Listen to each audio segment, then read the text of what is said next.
दिखाओ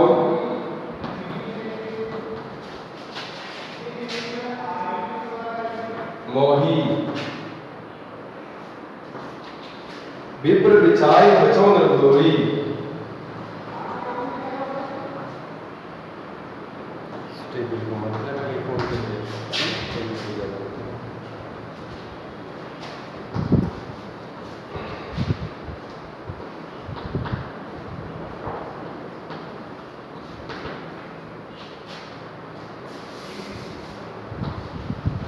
निर्द्रोही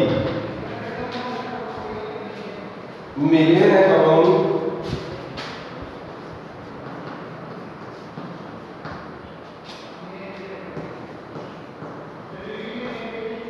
सुबह रंग गाढ़े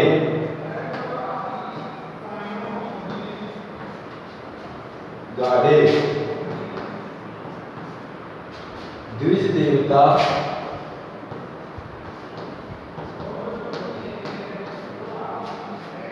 गढ़ी के बाड़े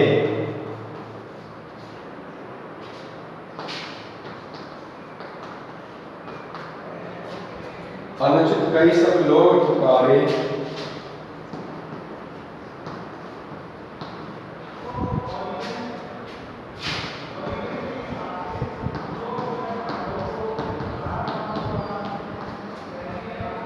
लोग पुकारे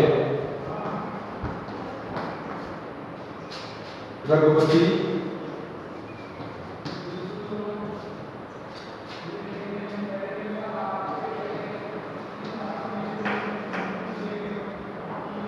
लखनऊ ने वाले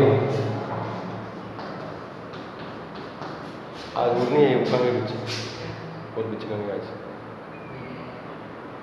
वायदन तो नहीं मिलेगी। लखन उत्तर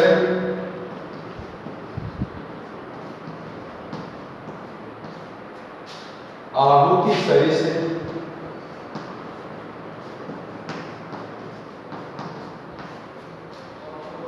भृगुवर को प्रसानी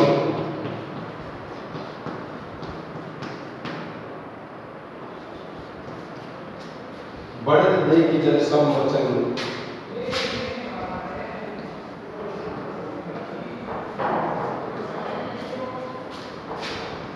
जल सम वचन बोले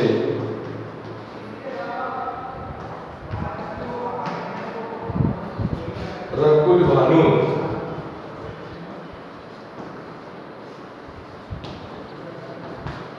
देखो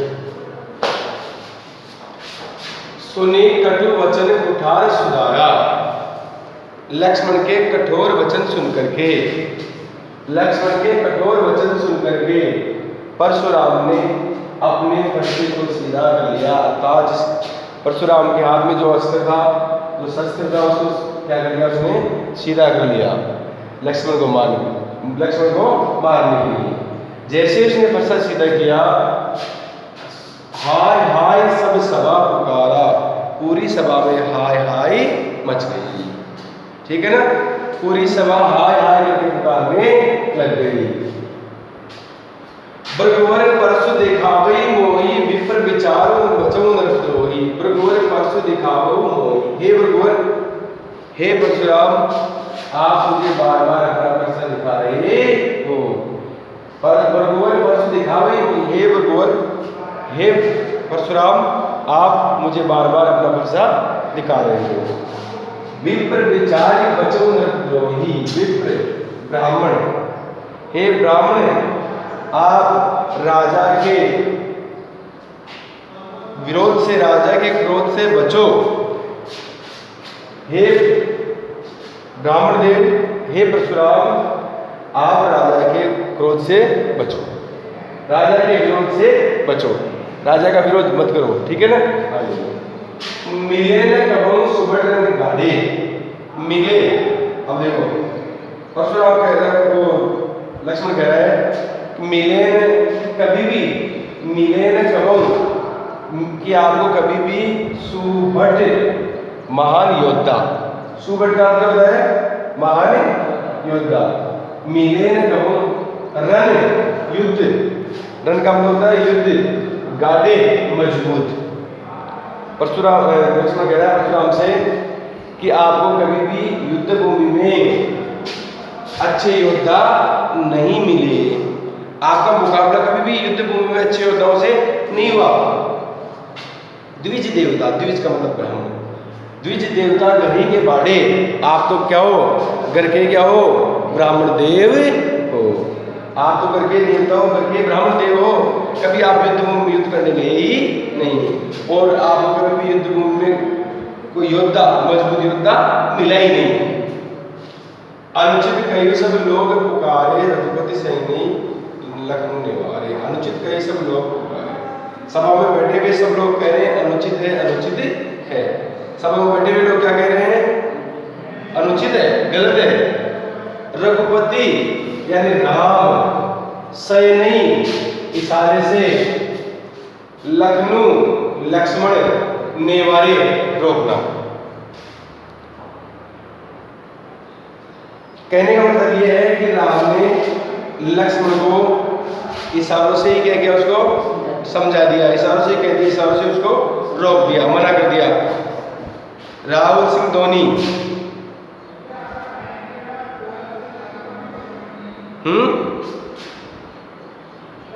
घरी, घरी का मतलब घर के, घर के देवता हो तुम तो बड़े घर के, ठीक है ना। चलिए आगे। अनुचित कई सब लोग पुकारे, सब सभा बैठे हुए लोग कह रहे हैं क्या है, अनुचित है, अनुचित है, ठीक है ना। रघुपति सैनी लखनऊ निवारे, तब राम ने क्या किया, लक्ष्मण को इशारों से ही रोक दिया, इशारों से ही। सूरज यादव व्यास, सूरज यादव बताओ क्या दिक्कत है।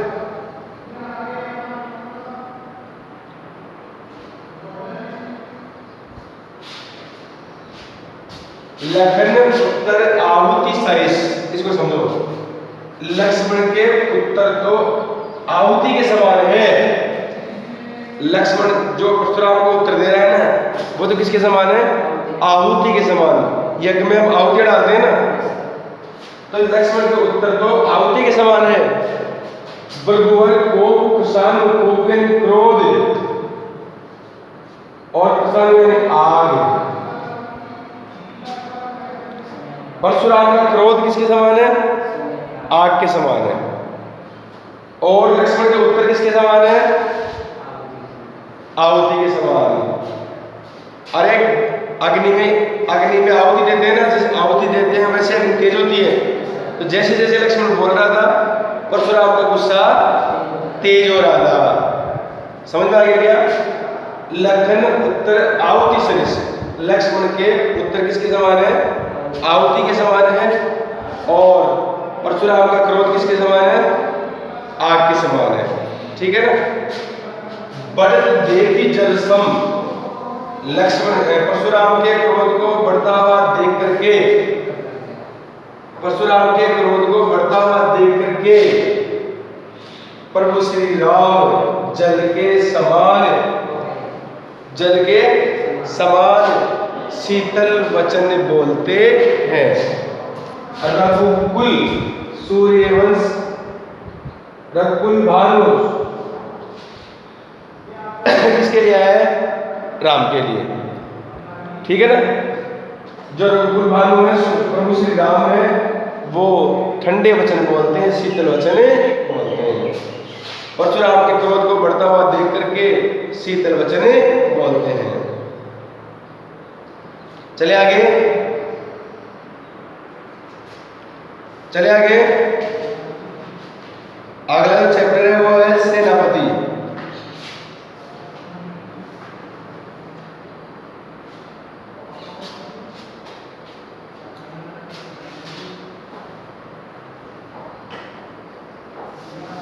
यस,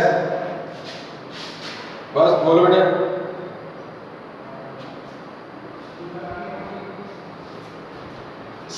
इस चैप्टर की कौन सी,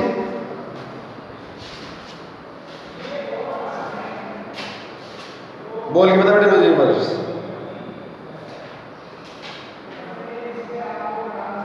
बोले चिते परसु की ओरा, रे सट सुने सुबह ने मोरा। बोले चिते परसु की ओरा, यानी परशुराम की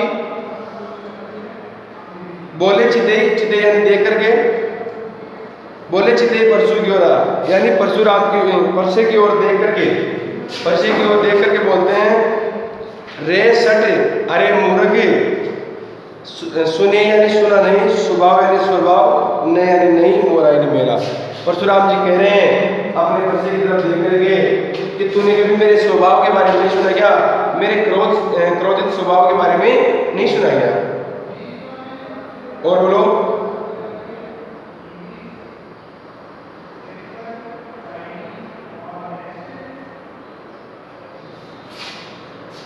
अच्छा चल, कौन पूछ रहा है?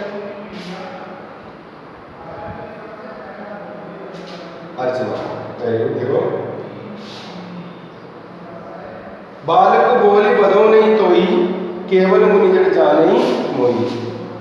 बाल ब्रह्मचारी थी, बालक बोली बदो नहीं तोई, कि मैं तुम्हारा छोटा बालक समझ करके तुम्हारा वध नहीं कर रहा, छोटा बालक समझ करके तुम्हारा वध नहीं कर रहा, लेकिन तू मुझे क्या समझ रहा है? केवल मुनि समझ रहा है, केवल साधु समझ रहा है। मैं तो समझ रहा हूँ कि तू क्या है, छोटा बालक है, इसलिए तुम्हारा वध नहीं कर रहा। केवल मुनि जड़ जा रही मोहि, केवल तू मुझे मुनि मत समझना, मुनि ही मत समझना। इसके अलावा देखो मैं क्या हूँ, बाल ब्रह्मचारी अति कोई, मैं बाल ब्रह्मचारी हूँ और अत्यधिक क्रोधी स्वभाव का कोई, कोई यानी क्रोधी, मैं अत्यधिक क्रोधी हूँ। तुम मुझे सिर्फ बाल ब्रह्मचारी मत समझना, मैं अत्यधिक क्रोधी हूँ। विश्व विदित क्षत्रिय कुल द्रोही, और इसको पूरा विश्व जानता है, इसको पूरा विश्व जानता है कि मैं क्षत्रियों का क्या हूँ, विरोधी हूँ, क्षत्रियों का विरोधी हूँ। भुजबल भूमि भूप बिनु कीनी, कि भुजाओं के बल से, भुजाओं के बल से, भुजाओं के बल से मैंने इस भूमि को राजाओं से विहीन कर दिया, अर्थात इस भूमि पर से मैंने राजाओं को मार दिया है। अपनी भुजाओं की ताकत से, भुजाओं के बल से मैंने इस भूमि पर से राजाओं को मार दिया है। विपुल बार मैं देवन देनी, राजाओं को मार करके कितनी बार, राजाओं को मार करके कितनी बार इस धरती को मैंने किसको दे दिए, देवताओं को दे दिए। सहस्त्र भाव कुछ छेद निहारा, ये मेरा जो फरसा है वो सहस्त्र भावों की भुजाओं को काटने वाला है। मेरा जो फरसा है वो सहस्त्र भावों की भुजाओं को काटने वाला है। परसु बिलोकी मही कुमार, हे राजा के बालक मेरे फरसे की ओर देख, ये जो मेरा फरसा है ये क्या है, सहस्त्र भावों की भुजाओं को काटने वाला है। मात पिता जनी सोच बस करसी महिष किशोर, अरे जरा अपने माता पिता के बारे में तो सोच, हे राजा के बालक जरा अपने माता पिता के बारे में तो सोच विचार कर।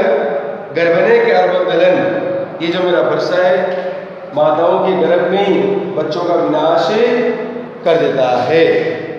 परशु मोर अति घोर, मेरा जो भयंकर फरसा है, अत्यधिक भयंकर फरसा है, वो माताओं के गर्भ में ही बच्चों का दलन कर देता है, बच्चों का विनाश कर देता है। अर्चना और बताओ आगे, और किसी को दिक्कत है पूछ सकते हो, किसी को दिक्कत है तो फिर। ये सूरज यादव हैंड रेस कर रहा है, सूरज यादव, सूरज यादव क्या प्रॉब्लम है, हैंड रेस कर रहे हो आप? फिर चले आगे, किसी को दिक्कत है क्या इस चैप्टर में?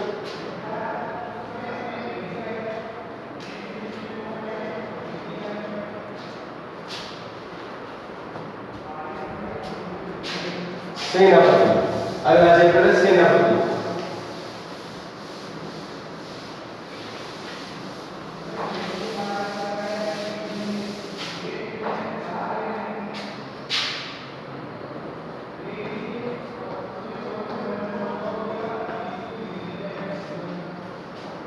जन्म आएगा विक्रम संवत 1616।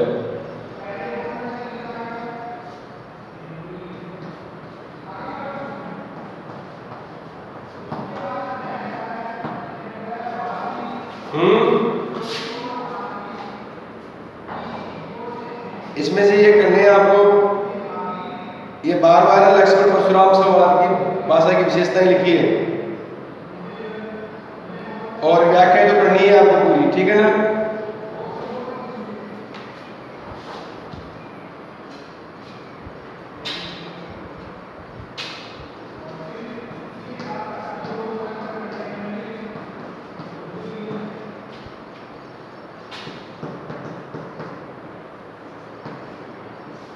पिता का नाम गंगाधर,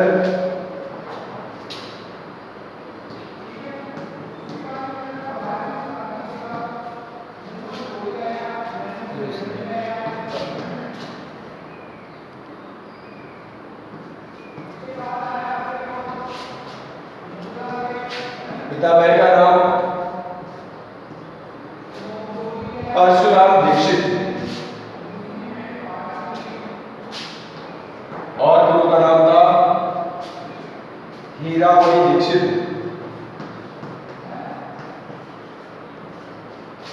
दीक्षित।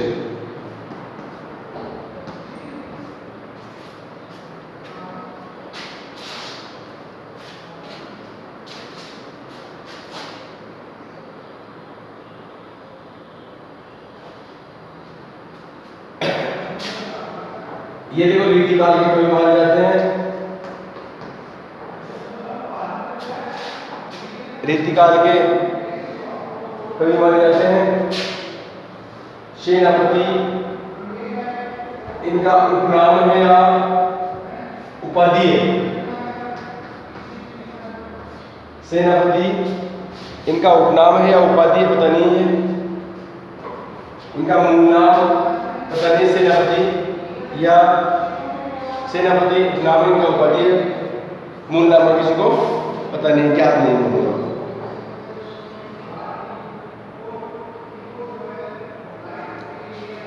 मुख्य विशेषता है जैसे सूरदास कृष्ण भक्त कवि थे, वैसे ही सेनापति है वो राम भक्त कवि थे, राम भक्त कवि थे। दूसरी बात है ये श्रेष्ठ अलंकार में सिद्धस्त थे। श्रेष्ठ अलंकार में इन्होंने महारत हासिल की थी, सिद्धस्त थे। श्रेष्ठ अलंकार में ये सिद्धस्त थे।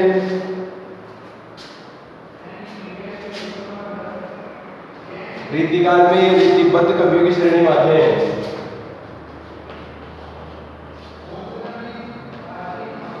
रीतिबद्ध कवियों की श्रेणी में आते हैं, जैसे देखो रीतिकाल, रीतिबद्ध, रीतिमुक्त और रीति सिद्ध, तीन प्रकार के हैं श्रेणी है इसमें। रीतिबद्ध, रीतिमुक्त और रीति सिद्ध।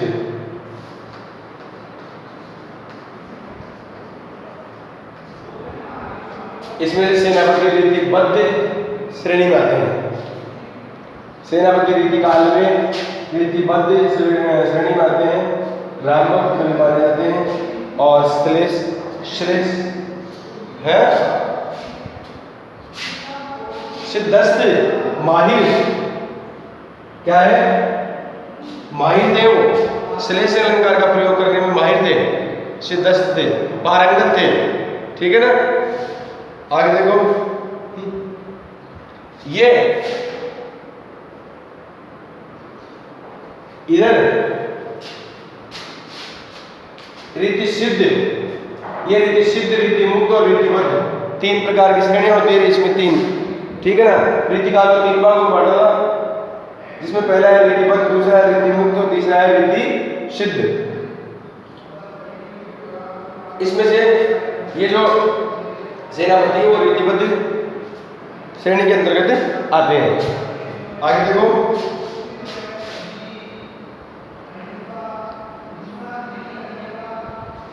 इनकी जो रचनाएं थी वह काव्य, गद्य और कविता रत्नाकर।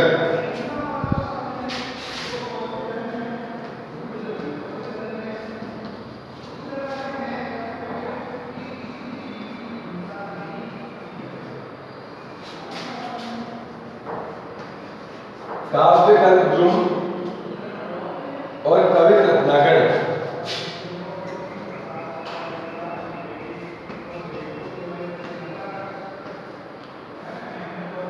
हाँ बोलो, कवि रत्नाकर।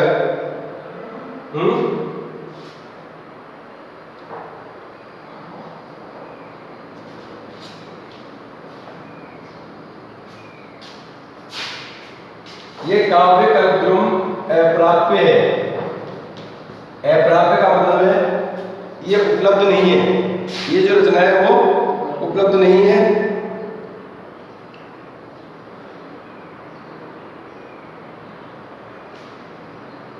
इन्होंने देखो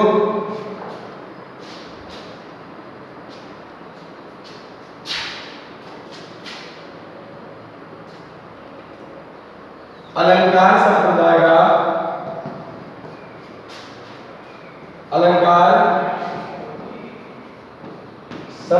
का अनुसरण किया।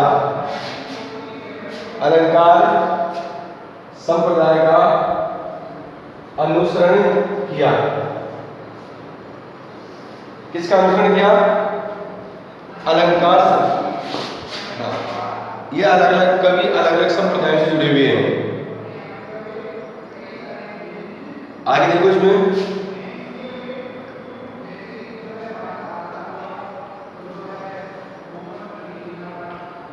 जैसे सूरदास ब्रजभाषा के कवि थे, वैसे ही सेनापति भी ब्रजभाषा के कवि माने गए हैं। किसके कवि माने गए हैं? ब्रजभाषा के कवि माने गए हैं।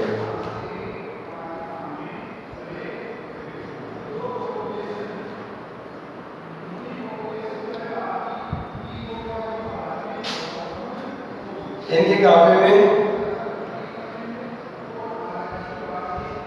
गुण कौन कौन से हैं? देखो नीचे नहीं दिख रहा, ऊपर लिख देता हूं, यहां लिख देता हूं।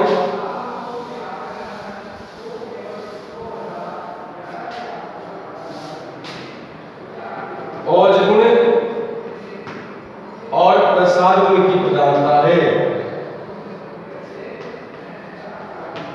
औज गुण और प्रसाद गुण की प्रधानता है।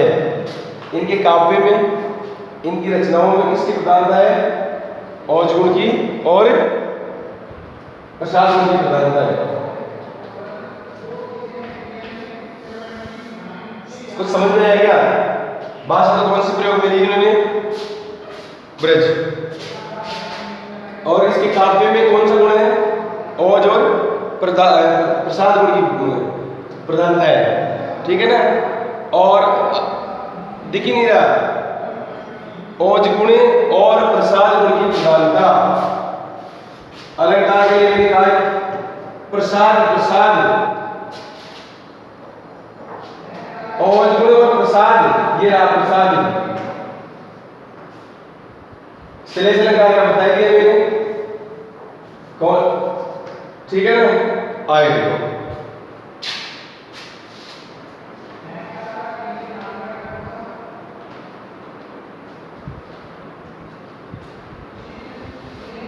अपने जो सिलेबस में है वो है ऋतु वर्णन। क्या है? ऋतु वर्णन। साफ कर दोगे इसको?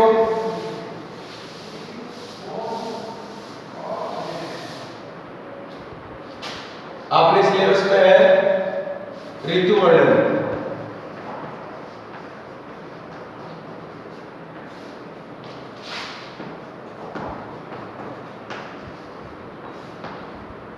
सेनापति ने ऋतुओं का, अलग अलग ऋतुओं का वर्णन किया है।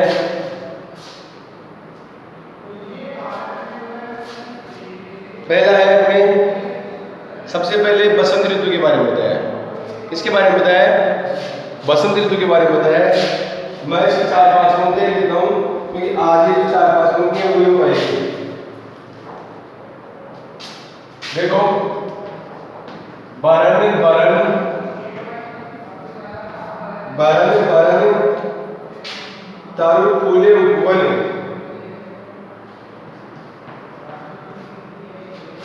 तारु फूले उपवन,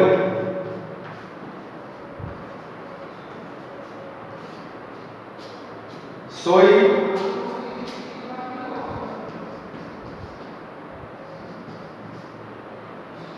चतुरंगे संगे,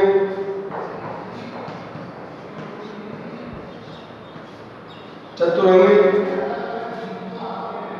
संगे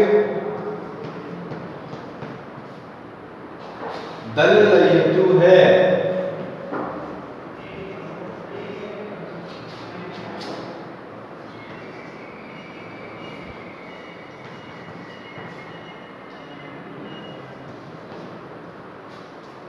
बंदी चीनी बोलते,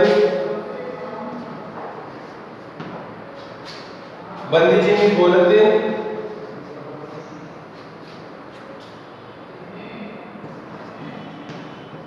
बिरद वीर कोकिल,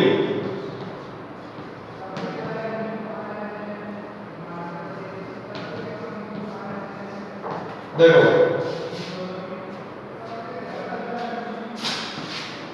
गुंजते मधुर,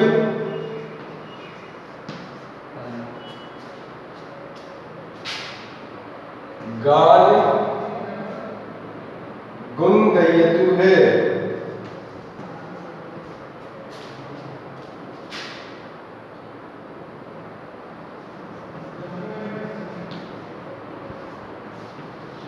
ये चार छुट्टी हो जाएगी, आज छुट्टी होगी। देखो इधर देखो, सबसे पहले किसका वर्णन किया इन्होंने? बसंत ऋतु का। किसका है ये? बसंत ऋतु, बसंत ऋतु का।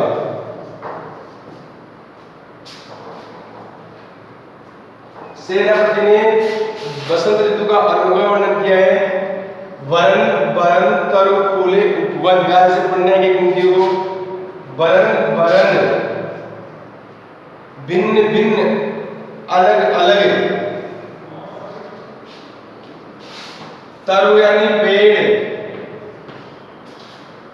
फूले यानी फूल, उपवन यानी बगीचा। देखो बसंत ऋतु में उपवन में जो पेड़ है उन पर अलग अलग रंग के फूल खिले हुए हैं। बसंत ऋतु के आगमन पर उपवन में जो फूल है वो अलग अलग रंग के खिले,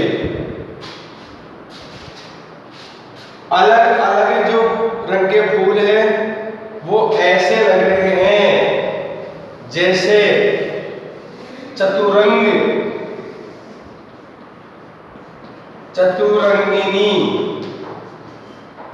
सेना।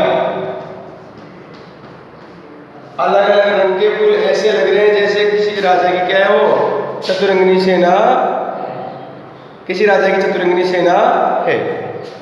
चतुरंगिनी सेना का मतलब है जिसमें 4 प्रकार के सैनिक पाए जाते हैं, जो पैदल, घुड़सवार और रथ सवार और हाथी सवार।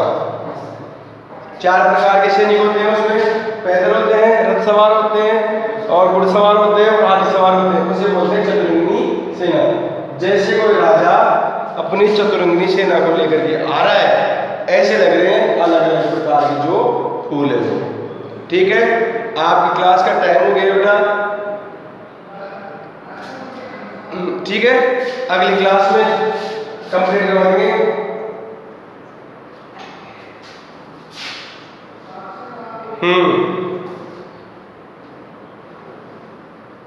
ठीक।